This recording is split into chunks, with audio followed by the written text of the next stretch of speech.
Gadis itu menyalakan sebatang korek api dan melemparkannya ke tanah. Jubah putihnya seketika berubah menjadi abu, memperlihatkan gaun merah di dalamnya. Dengan cara itu, gadis tersebut menarik perhatian semua fotografer. Gadis itu terlahir dengan rambut hitam dan putih. Saat tiba usia sekolah, ibunya memintanya memakai topi, tetapi ia menolak. Gadis itu melangkah di lorong sekolah dengan percaya diri. Ia mengulurkan tangan untuk berkenalan dengan teman sekelasnya, tetapi dua anak laki-laki merasa jijik melihat rambutnya. Mereka bahkan meludahkan permen karet ke wajahnya. Gadis itu marah dan memberi pelajaran kepada anak itu.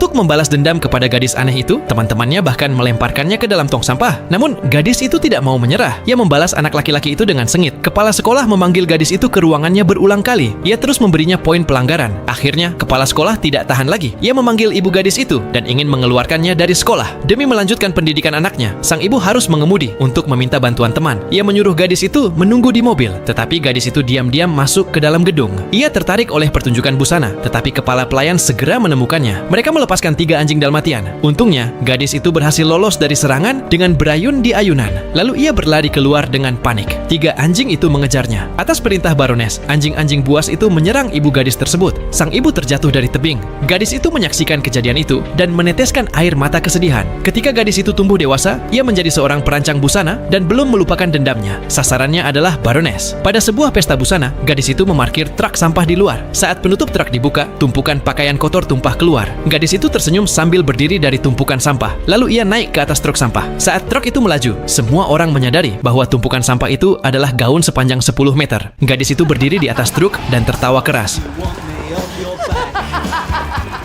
Baroness hanya bisa tertawa canggung. Setelah kembali, Baroness sangat marah. Ia mulai memperhatikan perancang muda itu. Pada malam hari, gadis itu membeli sekotak manik emas. Ia menghabiskan malam untuk menjahit semuanya, membuatnya menjadi gaun emas. Semua orang tampak kagum. Setelah melihatnya, Baroness memerintahkan anak buahnya untuk merebut gaun itu dan menyimpannya di dalam brankas. Berusaha mengklaim gaun itu sebagai miliknya, Baroness dengan sengaja mengawasi gadis itu dan mengambil gambar rancangan busananya. Namun, itu adalah bagian dari rencana gadis tersebut. Saat pertunjukan busana berikutnya dimulai, Baroness membuka brankasnya. Ratusan serangga terbang keluar. Semua orang panik. Semua gaun berharga milik Baroness hancur. Ternyata, manik emas itu sebenarnya adalah telur ngengat. Gadis itu berhasil menuntaskan dendamnya.